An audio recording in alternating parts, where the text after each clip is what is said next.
Good morning, sir. Are you being served, or are you just looking? I'm looking for someone to serve me. Ah, well, in that case, I'm free.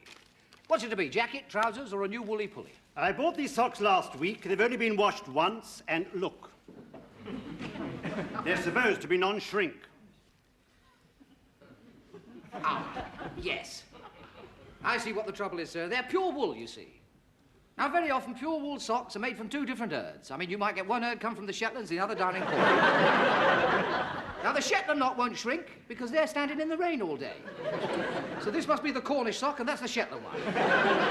Well, what are you going to do about it? I shall get in touch with the Cornish farmer and get his sheep sent up to Shetland. I want my money back. Yes. Mr. Humphries, are you free? I'm free. This gentleman wants his money back on account of the fact that his socks have shrunk in the wash. I see. Did you wash them yourself, sir, or did your wife wash them? I live alone. Oh, I see. What did you wash them in? In the bath. Yes, I mean, what did you use to wash them with? Well, water. Water. You can go to coffee if you like, Mr. Lucas. This is going to take some time. It's okay. This case has my full attention. Was it hot water, sir? Well, of course it was. Well, you see, it should have been Luke. It says so on the instructions. Luke. I can't read that. It's too small. Well, of course it is. It's shrunk. I want my money back. Yes, well, our senior assistant, Mr. Goldberg, will have to make that decision. Mr. Goldberg, are you free? At the moment, Mr. Humphries, yes. This customer of Mr. Lucas has failed to follow the washing instructions on the sock, and it's shrunk, and he would like his money back. What is your decision, Mr. Goldberg? Mr. Goldberg always makes these decisions. We must give the customer his money back, Mr. Humphries. Certainly, Mr. Goldberg. On one sock. And if you're not satisfied with the goods, bring them back with the receipt and ask for your money back. You won't get it, but you can ask. Now, what's this big news you had to tell me? Today is a very special day. And what's so special about today? Today's the day my pussy comes of age. Oh, you mean it's 21 years since you first had it? No. It's 3 years since I first had her. You see, in cat life, 1 year counts as 7. So that means she's 21 today. Oh, are you going to give her the key of the door? No. Anyway, she doesn't need it. She's got a little flap. Do you want to see what I've got for her? Oh, yeah. Well, a leg of southern fried chicken. And a mink collar with a little bell. Is that real mink? Oh, of course. I wouldn't give her imitation. That's made of cat. And a record of Lena Zaffaroni. Oh, is that her favourite? No, but it's the only way I can get her to go out when it's raining. And something she's been looking forward to for ages. A clockwork mouse. Oh, let's see it go. Well, where's Captain Peacock? Oh, he's not here yet. Oh,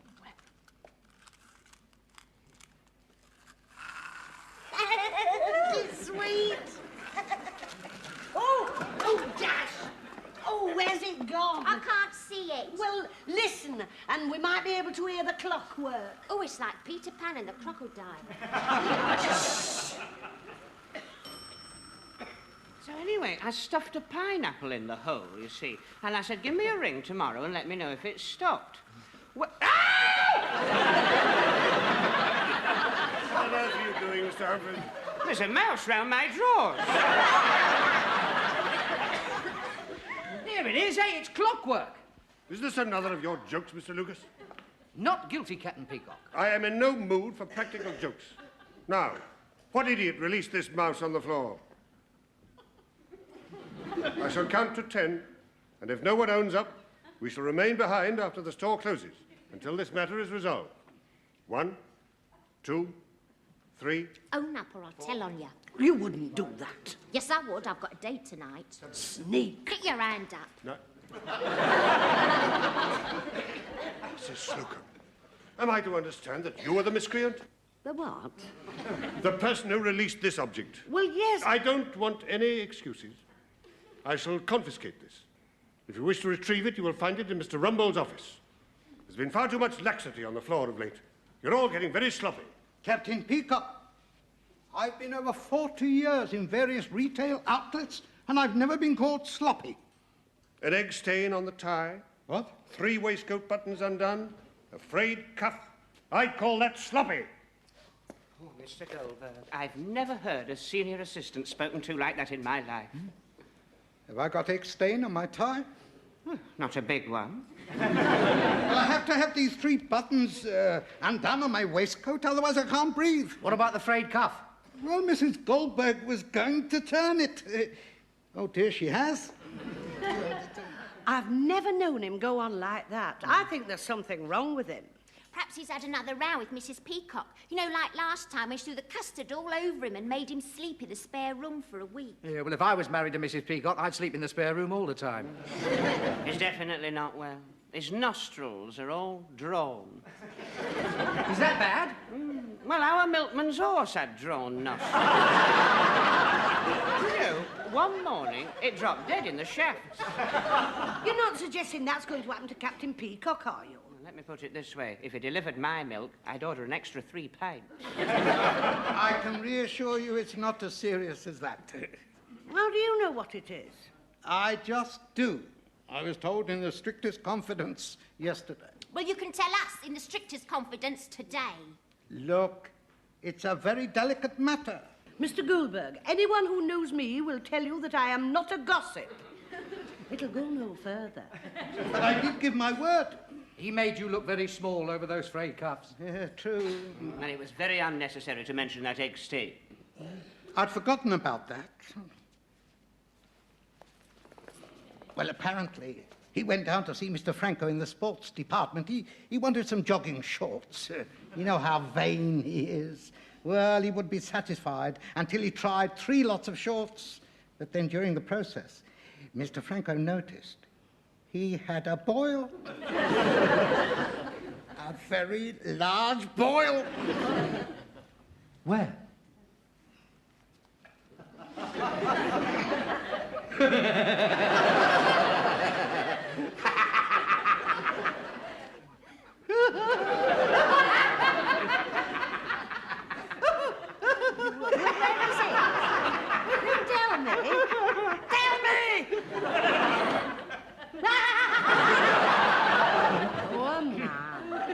Don't keep it to yourselves. Tell me. I didn't notice a boil on his thumb. On his thumb.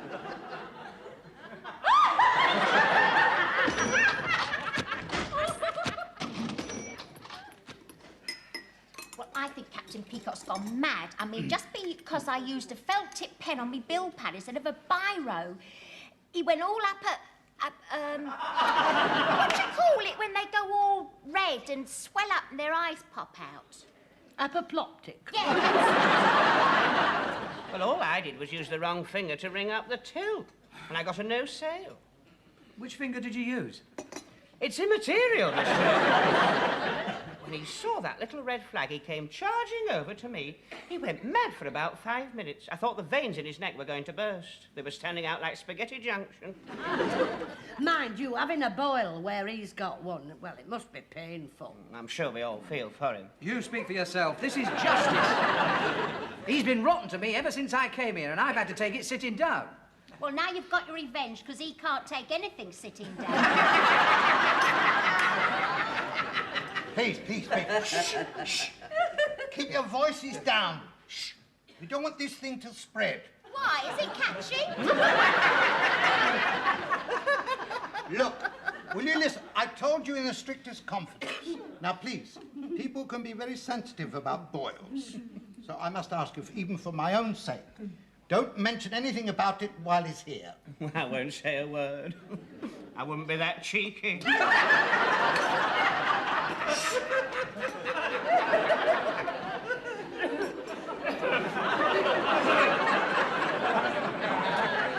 What you got there, Captain Peacock? A cup of tea. No, I meant that thing on your arm. Oh, this. Yes, it's a rubber ring. The medical department have had a lot of complaints recently about the poor quality rubber, and I volunteered to test it for a few days.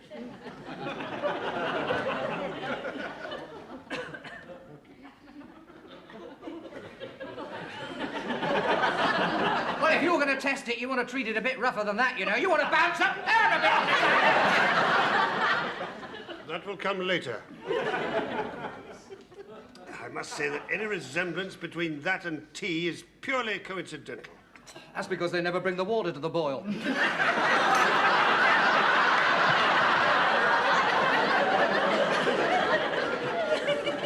Seems to be a lot of hilarity this morning. I suppose, as usual, I shall be the last one to know what caused it.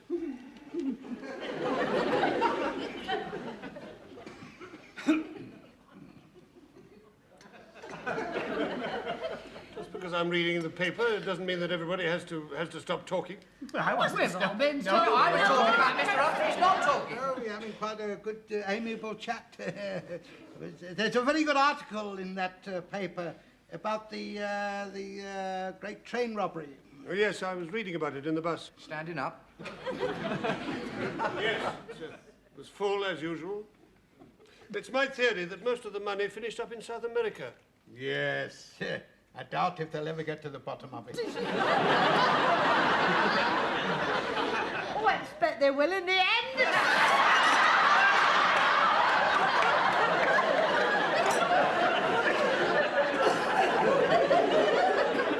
You know, don't you? No use trying to hide your sniggering, Miss Brahms. You know, don't you? Know what, Captain Peacock? About my misfortune. How did you find out? Somebody told me. Oh, Mrs Slocombe. who told you, Mrs. Slocombe? I'm not one to tell tales. However, since we're all sneaking today, Mr. Lucas. I knew Mr. Lucas would be in this thing somewhere. Who told you? Wild horses wouldn't drag that information from my lips, Captain Peacock, but I will point. I'm surprised at you, Mr. Goldberg. I'm surprised at all of you. Hitherto, I had regarded you as my friends. I'm sure I speak for everybody here that I'm very sorry to have caused you such distress. What I want to know now, Mr. Goldberg, is who told you? Well, I was told in the strictest confidence, and I can assure you it'll go no further. Your secret is safe with us on the 3rd floor. Hello, Captain Peacock. Yeah, they're all asking after you in the packing department. How's the boil on your bum?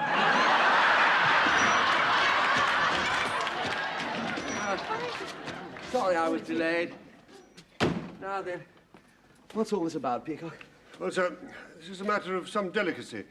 I'm suffering from a minor but painful indisposition. Oh, do you mean the boil I heard about in the lift? Yes, sir. I have a complaint. Yes, a very nasty one, too, I suppose. No, sir. I wish to complain.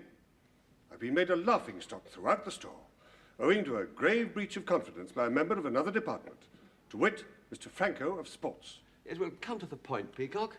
It all occurred in the fitting room, and everyone knows that the first rule of sales etiquette is that what one sees in the fitting room is in the strictest confidence. That's very true. While I was trying on a pair of jogging shorts, Mr. Franco became acquainted with my affliction and bandied it about the store. Yes. Well, obviously, I thought you'd released the news yourself. I mean, it wouldn't be so bad if it was just us, but when it gets down to the packing department, that's too much. I feel most strongly that Mr. Franco should be reprimanded through official channels and should make a proper apology. I think he should write it out and put it up on the staff notice board. I don't think I'll ask him to go that far, Mrs. Franco. No, there might be one or two people who haven't heard yet. My first instinct was to go and punch him on the nose. But because this whole affair brings Grace Brothers into disrepute, I feel it proper to go through official channels. I quite agree. I shall phone Mr. Franco at once. Thank you, sir. I mean, I wouldn't have dreamt of passing it on had I known that the information was obtained in the fitting room. Yeah, we never said anything about that big blonde that came in with the limerick tattooed on her. What was that? There once was a couple of rockers went out with a bird with big... Mr. Franco. Rumbold here, 3rd floor. I have Captain Peacock here with me. Oh, you heard? Yes, well, he feels that you owe him an apology. I don't think you should take that line. He feels very strongly about it. His first instinct was to come down and punch you on the nose, and he is quite capable of it. In passing, you might mention that I was the welterweight runner-up for the RASC at Mercer Matrou. He was the welterweight champion of Mercer Matrou. I assure you he is not bluffing. Look, he comes from a background where a gentleman takes a person like you down to the gym, puts on the gloves, and gives you a damn good hiding. Oh, I see. He accepts the challenge. Yes, well, 5 rounds, that's okay with us, yeah. He'll go 10 if you like. Right, very well, then. Saturday afternoon, 3 o'clock.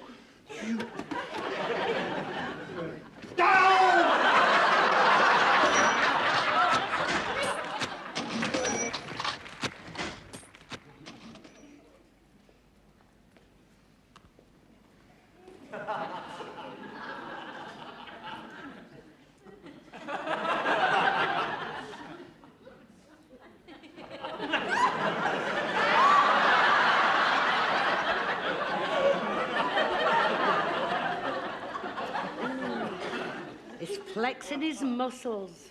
Oh, isn't he marvellous? I'm going to ask him to sign this bill.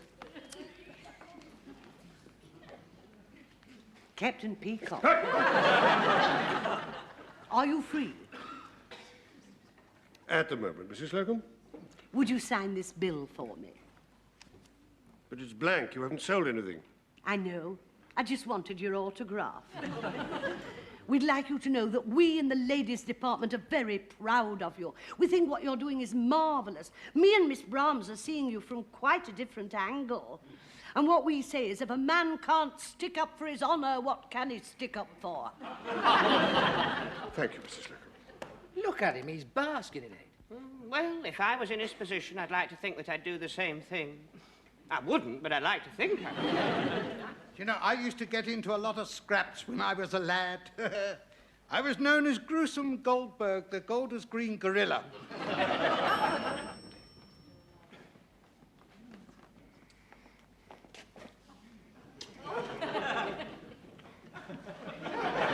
Oi, you're doing all right, aren't you?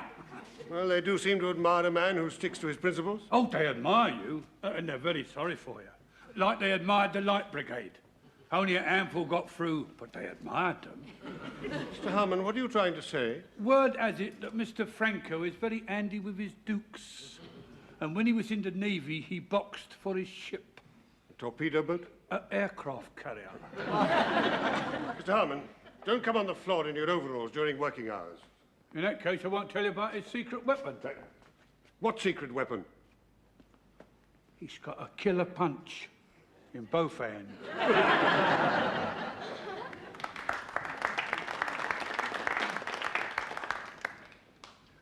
May I use your phone, Mr. Goldberg? I'd be most honoured, champ. I'll get the number for you, Captain Peacock. I'm mad about his aftershave. He probably splashes it all over.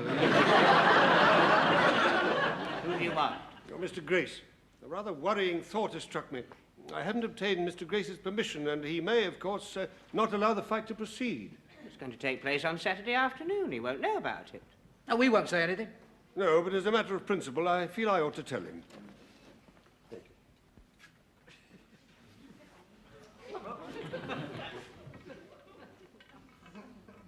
I can only see a bit of the pink from here. I can see quite a lot from here. You're not going to make me rush it? No, no, take all the time in the world. Excuse me, Mr. Grace, but Captain Peacock's on the phone for you. Hello, Peacock. Hello, sir. What's all this I hear about you having a punch-up on Saturday? Oh, you've heard about it, sir? Well, I thought it only right to consult you because I felt that you may wish to ban it. Ban it? I'm looking forward to it. I've got a fiver on. Oh, I hope I don't let you down, sir. Not on you, on the other fella. He did very well in the inter-store finals. Knocked out the heavyweight from Mothercare. Peacock? Hello, Peacock. Peacock. Come on, Miss Brahms, let's get a good ringside seat. Well, where are the others? Oh, I don't know. They'll be coming. that works. Where's Captain Peacock? Is he still in the fitting room? He hasn't arrived at the fitting room yet. We haven't seen him since Friday night. I'm sorry I'm late. Oh, my hero. I knew you wouldn't let us down. Thank you, Mrs. Slocombe. Of course I wouldn't let you down. Normally. What? Well, as a precaution, I went to the doctor for a final checkup, and before I knew what was happening, he'd injected me with some antibiotics. What difference does that make? To my dismay, the doctor pointed out that after taking antibiotics, one mustn't drink or box. My doctor's never told me that. Perhaps in your case he thought it wouldn't apply. Does this mean you can't fight, Peacock? In a word, I'm afraid so. But the honour of the whole department's at stake. I mean, I accepted the challenge. All right, then you go and fight him. Well, I can't fight, you see, because I wear glasses. Well, take them off. If I do that, I can't see. Well, I hope somebody's going to fight him. I haven't given up my afternoon's bingo to see a lot of lily-livered fairies licking his Well, I would willingly step into the breach if you think a man with one lung and a truss would be a bit... No. We've got a couple younger than you. Yeah, but not in such good condition. You're always talking big. Now's your chance to show how big you are. I would. Were it not for the fact that my poor old mother, for whom the slightest excitement could prove fatal, made me join this religious sect. Yes, called Cowards Anonymous. Very nearly right. Only the other night I went to the meeting and I rolled up my left trouser leg and holding a dead chicken in my outstretched hand, I swore before the Eye Lama that I would do no violence to any living thing, animal, vegetable or insect. Unfortunately, I had a lettuce leaf with a caterpillar on it and I'm still doing penance. What about you, Mr. Humphries? Oh, I've never boxed in my life. Now, wrestling, now that's another matter. I wouldn't have thought you were the wrestling sort. I was known as Hugger Humphries. You had to pull me off people. I was the catch-as-catch-can champion of the Barlymore Road Mixed Infants. Well, it's all down to Miss Brahms or Mrs. Slocombe. And my money's on the heavyweight. Weak as water. If I was a man, I'd be in there. You shouldn't have shaved your moustache off then, should you? We should just have to postpone the match until Captain Peacock is better. I may be on antibiotics for life.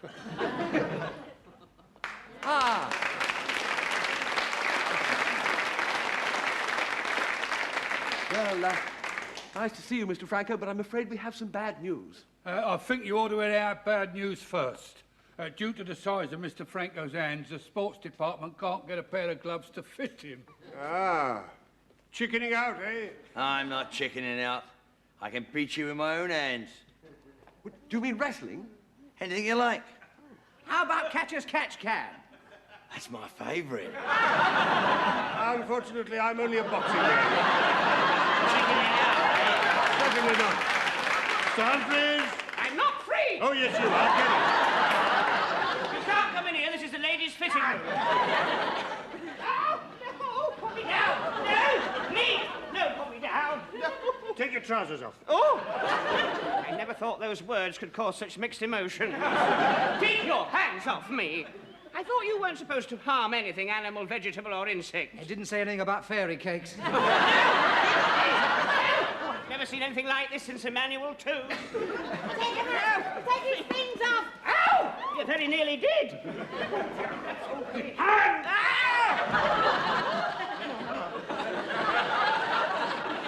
Hello! Hey, ladies and gentlemen. On the right, Mr. Franco from Sports Equipment. On my left, Mr. Wilberforce Claiborne Humphries of Gents Ready Made. This is the 3-round contest. 2 falls or a submission to decide the winner, or the first of the 2 gentlemen to run away. Now, I want no unnecessary gouging or kicking with the point of the toe. Oh, no. No, not so.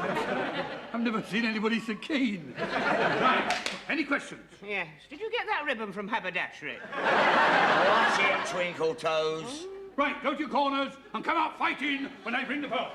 Now, remember, Mr. Humphries, you are standing up for the honour of the whole department. Well, you tell my legs that. Come on!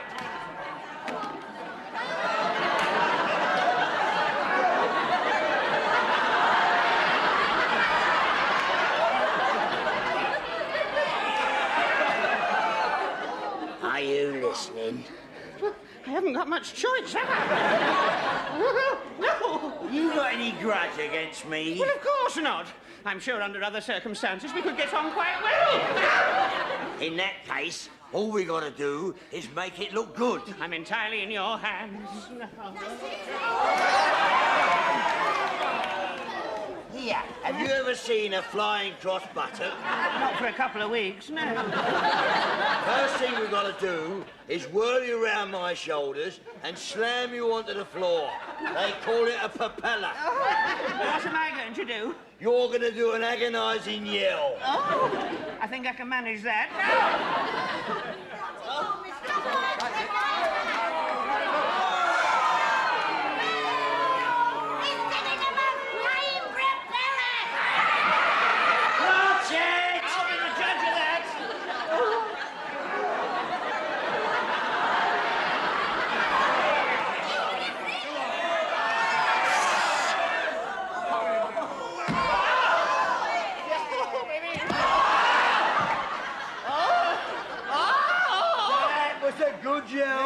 I think you've done this game before. But not with so many people watching.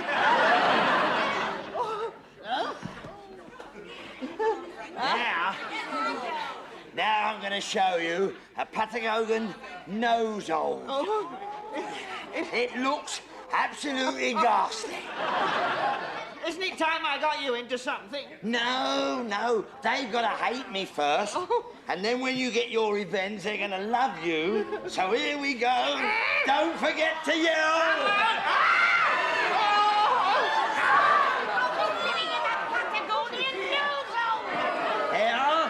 They're hating me now. I'm not so keen on you myself. Get out of here. Just remembered. What? A Brazilian elbow jab. Oh, that'll be nice.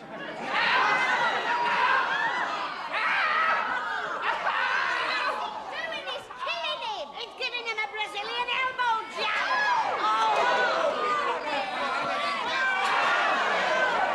That's it. I've seen enough. Are you going home? No, I'm going in. You great bully. Why don't you pick on somebody your own size? The winner on the knockout, the King Slocombe! Which just goes to show when a woman has a bee in her bonnet, we'd better behave. Or to put it another way, Mr. Harmon, when a man has a boil on his bum, he'd better belt up.